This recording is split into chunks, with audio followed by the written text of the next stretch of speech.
track in Spain is called as Circuit de Catalunya. This circuit is very tricky and technical. It's got three different characteristics present in one single lap. Three different sectors, three different characteristics. So the first sector has very high speed corners as well as top speed. You need a very good top speed to be successful in sector 1. In sector 2, it's a very technical medium speed corner section where you will get many of 90-degree corners or maybe even more than that. So that's a very major part of the circuit. And then comes the very tricky sector 3 where you have the slow speed corners, and this is where exactly you know if your car chassis is good or not, because you should have a really good balance if you need to be successful in sector 3. So overall this circuit is very tricky, and that is why it's been used in winter testing. Let's look at what happened in practice. Some very pretty highlights that we see in the free practice sessions 1, 2 and 3 before going into qualifying. That was Alonso in FP1. Basically what happened was a huge oil leak, and that was very visible when they tried to pick up the car from the track. It was just leaking, like buckets of oil were just coming out of the car, and that was not an ideal situation for McLaren at all. And it was a struggle for them. Somehow Alonso put in about few laps, and he was I don't think I was confident what he was going to do in the qualifying. Now let's look about Ferrari. Ferrari race pace was not good. They were really unsettled. I think there was the windy conditions, but then they still did not look as fast as Mercedes did. So a little bit of a tricky situation. Maybe they did not have rhythm to go around the track properly, but they had the race pace, but it was not as fast as Mercedes. Also Bottas in FP3.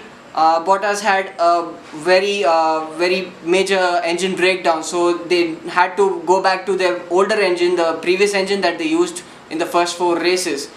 So this engine, obviously a downgrade for Bottas, but then and also it hampered him in FP3. He had about only 7 minutes for his qualifying setup, and that's not an ideal situation going into the qualifying. Let's look at what happened into the qualifying. Just me and my guitar.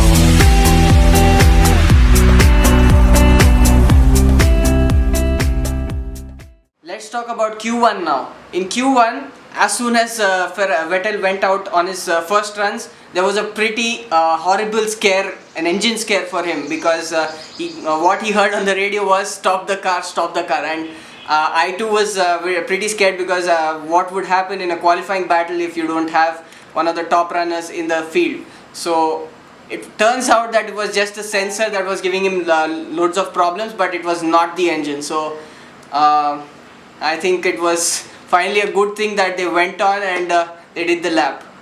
Also Grosjean was not good throughout the weekend, and one particular turn that was really causing problems for him was the chicane, that is turn 13 and 14 I guess. The last chicane was always giving him problems, and he lost his braking point in the last chicane and locked up his brakes. So not a good first run for Grosjean. After that, after the first runs, what happened was Hamilton was fastest by about 0.2 seconds faster than Raikkonen, who was in second, then 0.4 seconds to Vettel, and another 0.48 seconds to Bottas. So it was Hamilton, Raikkonen and Vettel, and then Bottas, the top 4 after the first runs. The track was about 0.6 seconds slower than FP3. That was the estimate given by engineers. So after the first runs in Q1, it was Hamilton, then Raikkonen, then Vettel and Bottas. After that were the 2 Red Bulls of Verstappen and then Ricciardo, followed by Sergio Perez, Carlos Sainz, Esteban Ocon, Hülkenberg, and then who were safe from the drop zone were 11th, that was Wehrlein, Alonso, Massa, Ericsson, Van Dorn, who were clear of the drop zone. Now the track was starting to improve when they went out for their second runs, and everyone went out. They tried to improve, and finally the cars that were dropped out in Q1 were P16 actually was Marcus Ericsson, P17 Julian Palmer, P18 Lance Stroll. P19 is Stoffel Van Dorn, and P20, very surprising, Daniel Kvyat. And yeah, all of these cars did not have they did not have rhythm, or maybe it was not good power on their car that hampered them. So these were the 5 drivers who were eliminated in Q1. Let us talk about Q2 now.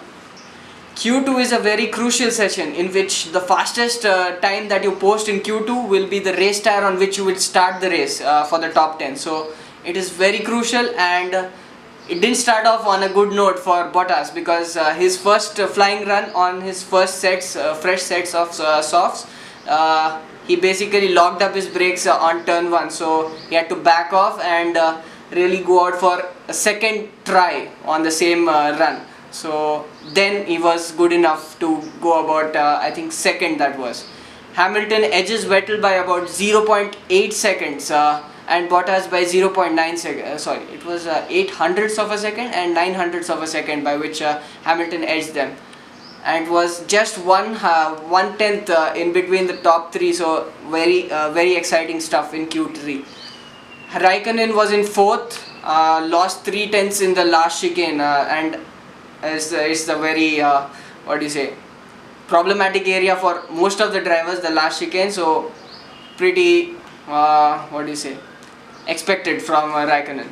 Then Verstappen, Ricciardo, Sainz, Ocon, Magnussen, Alonso were clear of the drop zone in Q2 after the first runs, that is.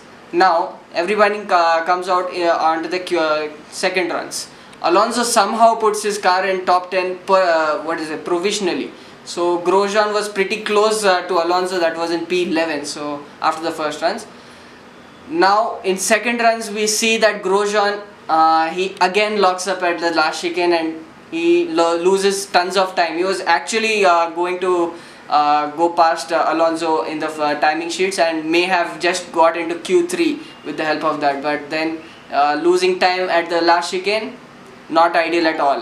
And Alonso with his McLaren Honda just got into Q3 at P10. That was the highlight of the whole qualifying session, Alonso getting into Q3. Now Magnussen, Sainz, Hülkenberg, Grosjean and Pascal Wehrlein were out in Q1. All of these guys have, especially Pascal Wehrlein, you have to give a very good applause to them for getting in to Q2. But then Grosjean, not a good run basically, and Magnussen just missed out to Alonso. So it was a very interesting Q2 session because we got a McLaren Honda finally into the top 10. Now let's look into Q3. The top 10 shootout started and it was Bottas who put up a benchmark that was 1 minute 19 seconds .390, and that was a pretty quick lap. Also, his record is that he's never been out-qualified by his teammate at Circuit de Catalunya. So very interesting stat over there. Let's look at what happened to Hamilton. Hamilton betters that time by about 0.2 of second. Yeah, so 2 tenths the advantage to Hamilton in the first run. Raikkonen came third and Vettel fourth. Both of them were about 4 to 5 tenths away from the Mercedes. So it was looking pretty gloomy in the Ferrari pit wall. Verstappen was fifth and 6 tenths off Hamilton and half a second that was faster than Ricciardo. So he was out qualifying his teammate but not as close to the Ferraris and Mercedes, of course. Only the top 3 teams were going for the first runs because they did not have basically an extra set of the soft tires.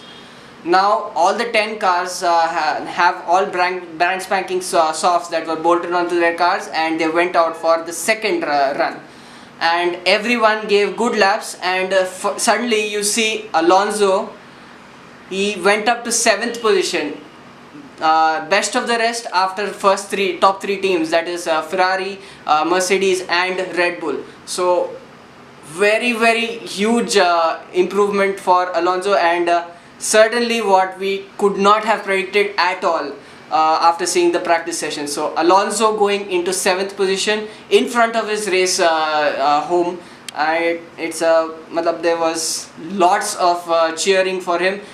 Even the commentary, even above the commentary sounds, we could hear the cheers for Alonso, and that was a very magical qualifying for Fernando Alonso. The battle for pole was not settled yet, and it was Bottas followed by Hamilton, who went out for their second runs. Bottas did not improve as well as did not Hamilton, so both of them were slower than their previous times, and now it was on the Ferraris of Raikkonen and Vettel to try and beat these two.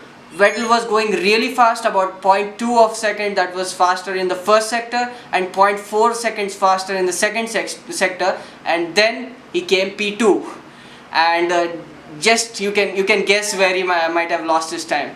Yeah, that's right, sector 3, the last chicane. He too locked up at the last chicane, and as well it was very tricky, and he lost about 5/10 at the last sector, and came home in P2 about 5/100ths of a second. That was slower than Hamilton, so very close qualifying stuff going on over there. Fourth was Raikkonen, and fifth consecutive pole for Mercedes at this Circuit de Catalunya. Second, two championship rivals will be on the front row of the grid for tomorrow's race, and Raikkonen also didn't improve, so he will be on 4th position. Alonso finishes in 7th, as I've told you. Ocon missed his mark on the DRS, and he was set to go and attack Alonso's 7th position, but then basically missed his DRS mark, and he pressed the DRS button a little too early, so basically it shut down, and you can't use the DRS for that straight. So that's what happened, and basically lost lots of time, few tenths on the same DRS straight, and he came on 10th position.